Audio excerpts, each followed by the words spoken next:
I'll focus on three things. First one is what is kind of the impact of the Russian invasion on Ukraine and commodity market, and what are the transmission channels. Then the second one is what is an outlook and what is a sort of a policy conclusions. And I think we live in a high level of uncertainty and a number of risks. Firstly, what are the key messages on the impact of commodity prices? I think that one of the key messages that the war in Ukraine has caused one of the largest kind of major disruptions in a number of economic activity, and particularly in related to the commodity prices and access to the commodities. We see kind of two things. One is we kind of see in one part it's not only prices, but we also kind of see kind of uncoupling. In Russia, it's uncoupling because from the global markets is because of the sanctions, and then uncoupling with the global markets in Ukraine because of the logistical challenges, because of the invasion has certainly diminished access to the markets. The second kind of a message is that this is the new normal, is here to stay. The prices of commodities are expected to remain high in a medium term, and I'll explain to you a number of reasons why that is the case, even if the current war and tensions subside. The third message is that we see commodity prices in energy, where it's kind of most visible, but we also see kind of an increase in non-energy commodity prices quite significantly. In part is because, in a sense, also Ukraine and Russia has been one of the largest kind of, for example, food exporters, grain. We have seen particularly increases in wheat prices by more than 40% in 2022. And obviously, for Belarus being in a small open economy, you are kind of exposed to a lot of these risks because most of the countries are price takers in this market. So why this Russian invasion has created such a price shock? The answer is very simple, because in a sense, both Russian Federation and Ukraine had a kind of a dominant market share in a number of commodities. For example, Ukraine, in a recent decades, one of the kind of key reforms and one of these bright spots of Ukraine's transformation was in agriculture sector. I mean, it is kind of exploiting its natural endowment, which was kind of a fertile soil, and in oil seeds, it accounted, for example, for 40% of the global market, same as in corn and same as in wheat. Similarly, Russian Federation is endowed also in a large amount of natural resources in energy and non-energy. In natural gas, it accounts about 25% of the global supply. So if you have kind of these two global players taken out or disrupted, Ukraine being disrupted by destruction of the logistical and access to, for example, Black Sea ports, and Russia because of the sanctions, you would see obviously an impact on prices. So what has happened in commodity prices? I mean, we all know that already prior to the recent escalations, we have seen kind of a gradual increase in kind of commodity prices, and in part is because of the kind of a demand uptick based as a global economy was coming out of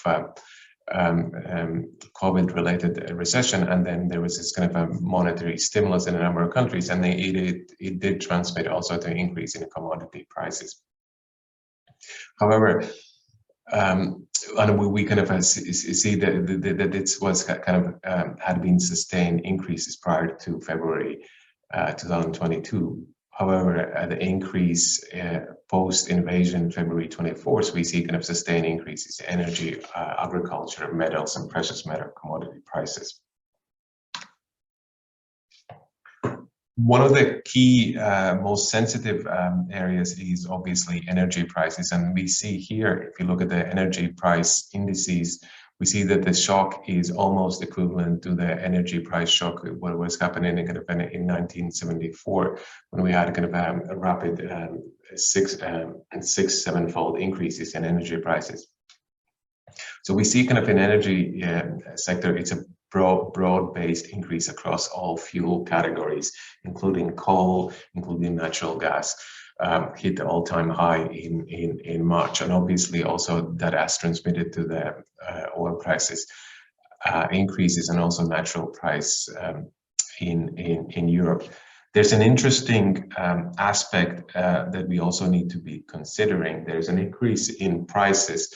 I work in Ukraine, and then obviously, in addition to the price, there's an issue of access to particular, for example, if you're looking at the natural gas, one of the key questions in a current environment is getting access to non-Russian natural gas sources, as you have seen in newspapers. I mean, what happened in Poland and Bulgaria, energy security is becoming a critical issue. So the shock is not happening only in a price angle, but it's also the quantity access, because particularly demand for non-Russian energy sources has increased quite significantly, particularly related to LNG. If we look at that kind of natural gas, there is a lot of debate about what has happened to the natural gas market in Europe.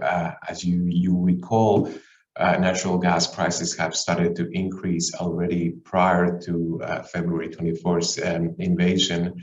And there's a lot of debate about how market distortions, particularly in a European market, Western European market, played into a role. As you recall, one of the key vulnerabilities is dependency on one source of natural gas provider, particularly in Western Europe.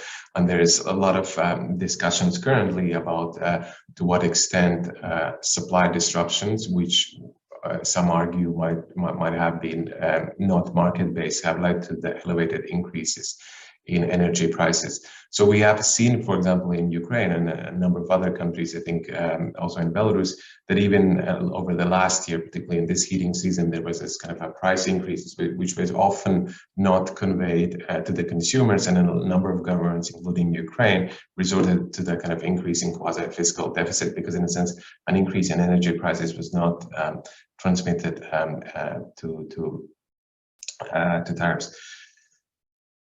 There is this kind of a big question in what are alternative sources of natural gas for Europe. I mean, obvious alternative is LNG, and then it has kind of one is constrained is access to these technology, to the port infrastructure to have access to LNGs, and also the second one, the big question is having access to these LNG excess surpluses.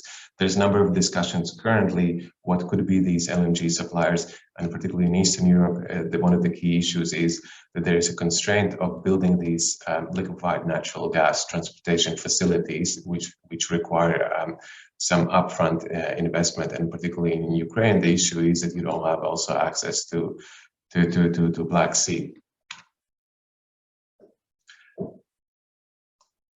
What we have kind of seen, as I mentioned, is kind of elevated increase in commodity prices in energy and non-energy, and obviously that is related to the agriculture as one of the key commodities is the wheat prices, and then as I mentioned, Russia and Ukraine has been kind of one of the kind of largest world exporters of wheat products. But if you look at the individual countries, some of the countries like Armenia are 100% dependent on, for example, wheat imports from Russian Federation, and then a country like Moldova, on the contrary, is heavily dependent on imports of grain from wheat from Ukraine.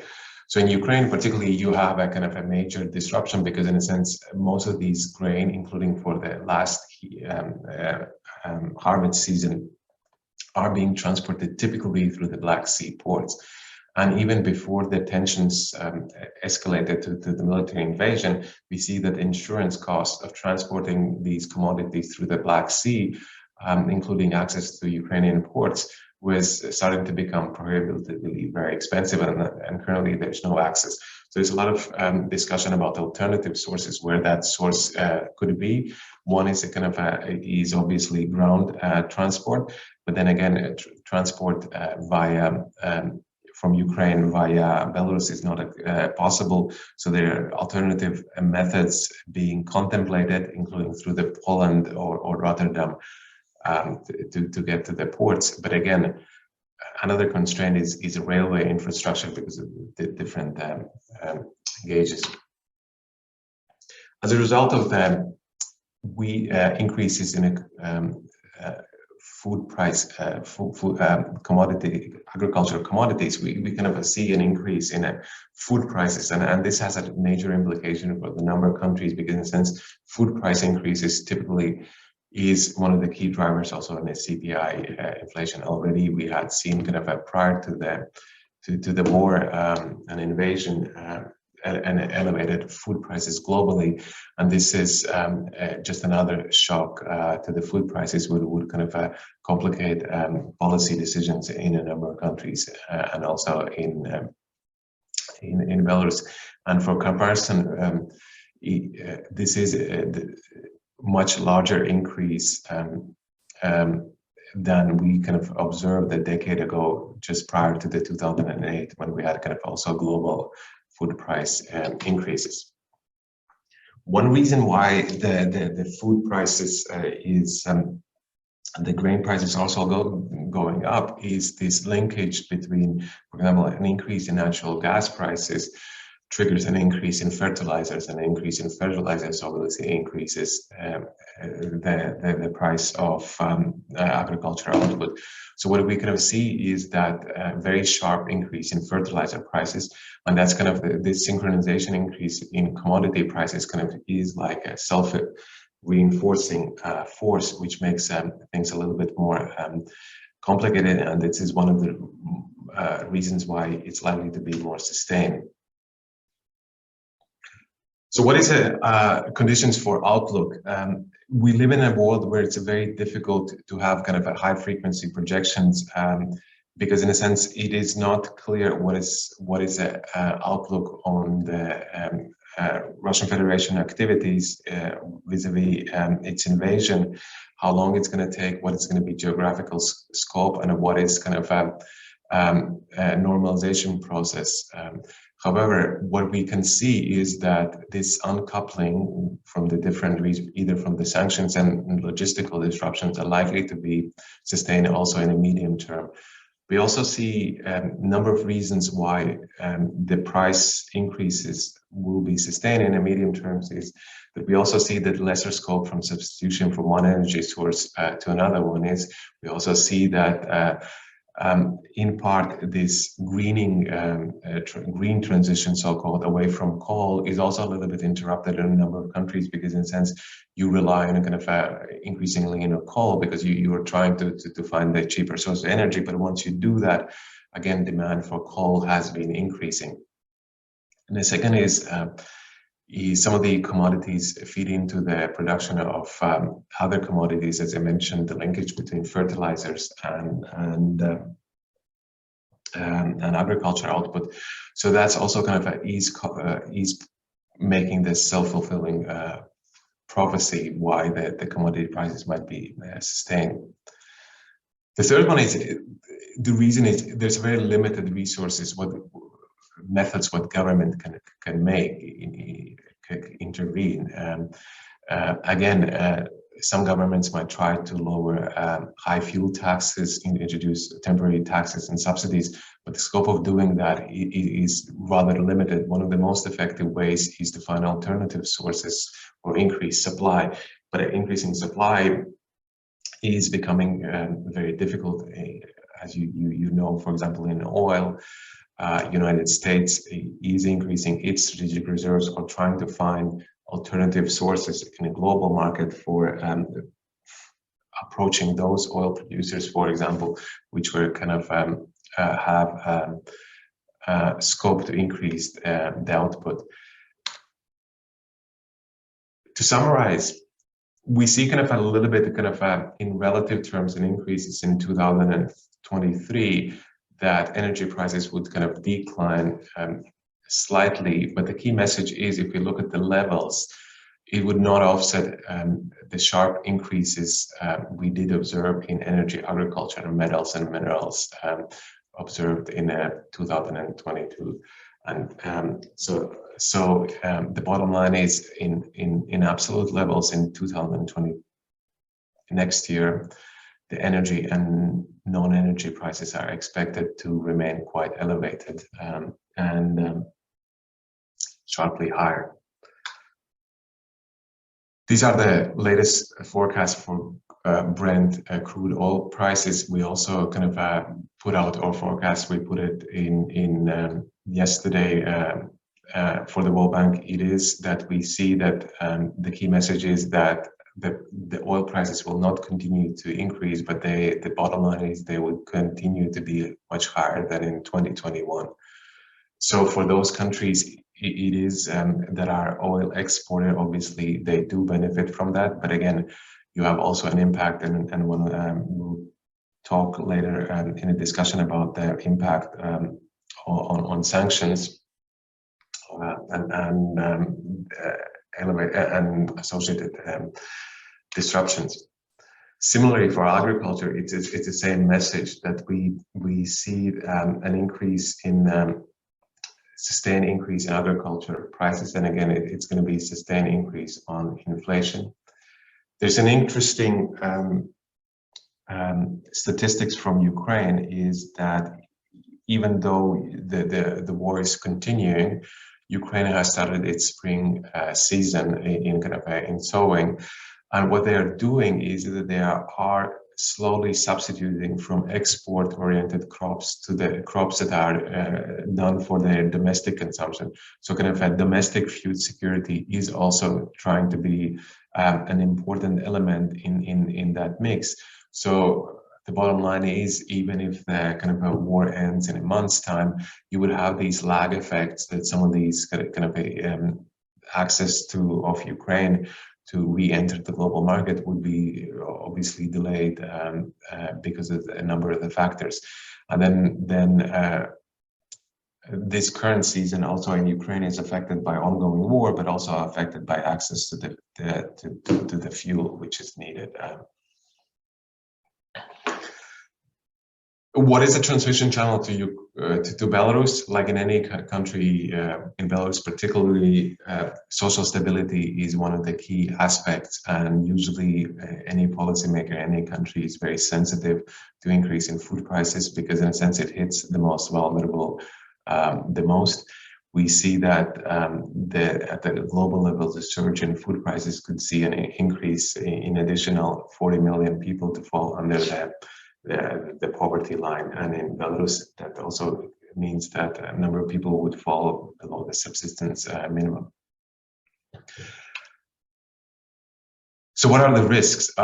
Look, there are unknowns we know and unknowns we don't know. As I mentioned, the biggest risk is associated with the economic kind of activity.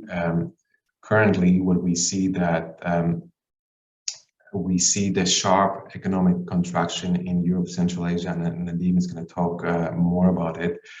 But in a sense, most of the risks are associated because we don't know the trajectory, how the conflict will go and how it will affect a number of countries.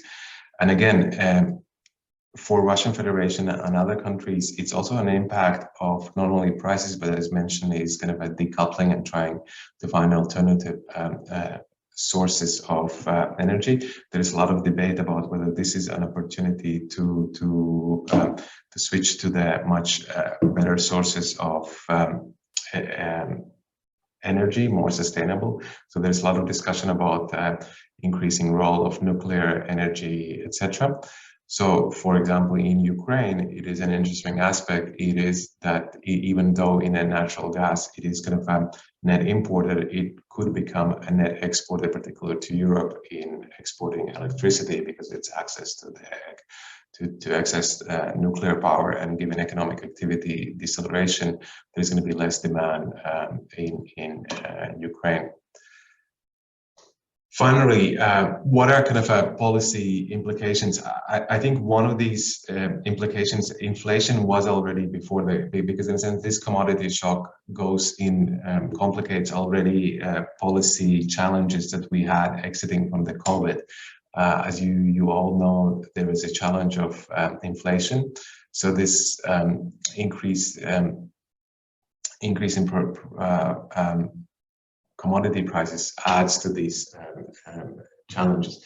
There is obviously an opportunity to use this commodity shock. First, to diversify its sources of energy. That's particularly for Europe, meaning that you increase competition, but it's also to increase energy efficiency. And obviously, Belarus has been doing that lately, last decade, quite significantly, because that's an easiest way to reduce energy consumption. And finally, the biggest issue is a need to have a kind of a policy buffers, both fiscal and monetary, to address any of these additional shocks might have. And a country like Belarus, which is a small open economy, you are a price taker in a lot of these commodities, and then you need to have access to the fiscal and monetary policy implications. What is finally towards my day job is working on Ukraine, and obviously this is one of the largest shocks this region has had. Ukraine's economy is expected to contract about 45%. It would have an impact, obviously, on Belarus, maybe not only in a short run, but also in a medium term. Belarus is not affected by refugee flows currently, but there's a number of transmission channels how war in Ukraine has affected neighboring countries in Poland, etc.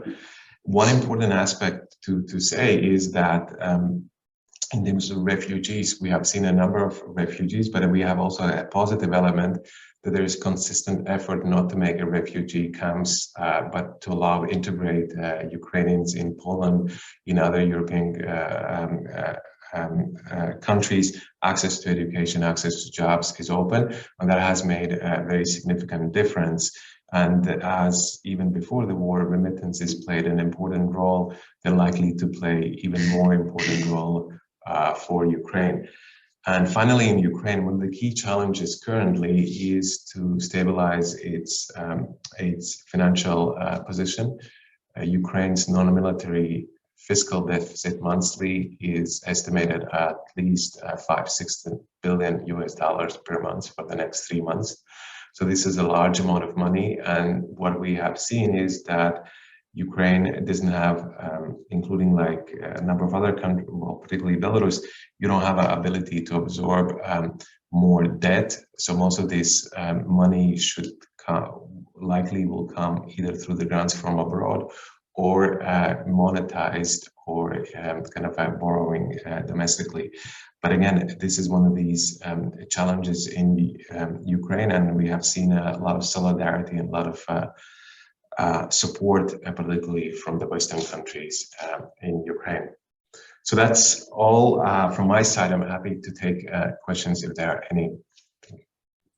So I see one question already here in the chat from Lev Lvovsky, and the question is, how large are the potential world capacities to substitute for oil and grain from Russia? And I guess for grain, it's also partially for Ukraine, right? So can, say, Iran and OPEC countries substitute Russian oil? Can some country right now grow more crops and release reserves of grain? And what are the answers to these questions, not only right now, but in the middle run, say in 2 years? So I'll start with the grain.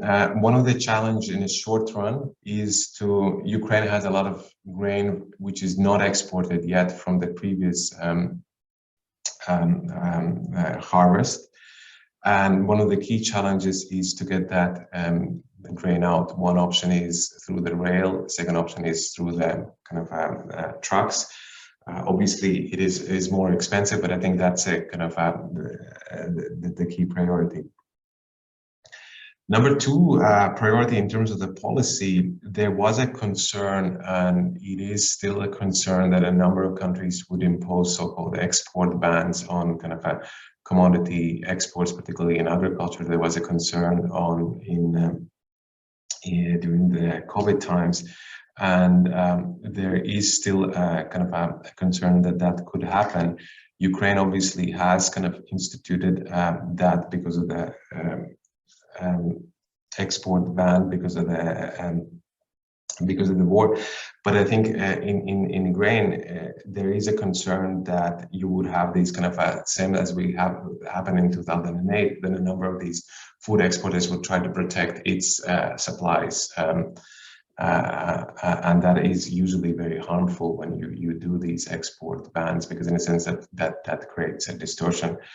In terms of the oil market, it is a question about the capacity, but it's also, and other speakers would talk impact of the Russian. What we have seen is also kind of the fact that buyers start to differentiate which oil supplier it is. I mean, and then prices for Ural, which is kind of a main export of Russians, have to sometimes are different significantly than Brent. Yeah. The key point is that in the short run, as a number of countries have found out, it's very difficult to find alternative sources of energy, particularly in energy supplies. But in the medium term, this is a key wake-up call to have a kind of a diversified energy sources. And a number of countries' energy security is becoming a big issue, particularly in Ukraine. The World Bank has also kind of worked very hard to strengthen energy security in a number of countries. Particularly, we saw that vulnerability in Moldova. When you have one supplier, then you have kind of you're going to be in a situation when that supplier says that the contract has expired. Thank you. There is an echoing question on YouTube, which regards now the fertilizers, because Belarus had to, well, now it cannot export its potash fertilizers, and that, of course, affects the world market of fertilizers together with increased natural gas prices. So if this problem with the exports of potash from Belarus persists, do you think that this could be replaced more easily than oil or grain? I mean, in the short run, yes, Belarus is kind of a large exporter, and obviously, if because of the sanctions or any other reason you take out one of the largest kind of exporters, it would have an impact. And then as you see, the market reflection is in the short term, there is little you can do kind of to offset, and then you would see an increase in prices. In the medium term, yes, you could think about the supply responses, but I think this is also kind of an example of Belarus when you are your export revenue is dependent on one particular export commodity, then you see that kind of vulnerability. You could, in that particular case, this happened because of the sanction, but you can also have a price shock. For example, prior to the war, for example, Ukraine, about 50% of the foreign exchange revenues of the central bank came from the grain exports. So obviously, you have when the prices are high, you benefit, but then when prices are low, you also kind of you do not benefit. So there is this factor. Thank you. And another question from YouTube: what will happen to energy prices if the West imposes an embargo on Russian gas and oil? And I would add to that, because right now I'm reading in the news that Poland proposes a tax on natural gas exports from Russia. What will happen to the prices in case of embargo, or in case of, if the new tax is imposed? So, I mean, if there's an embargo, there's going to be two prices. One is price of kind of Russian oil, right? Like in the sense, if the embargo is kind of enforced, and then you would have kind of a non-Russian.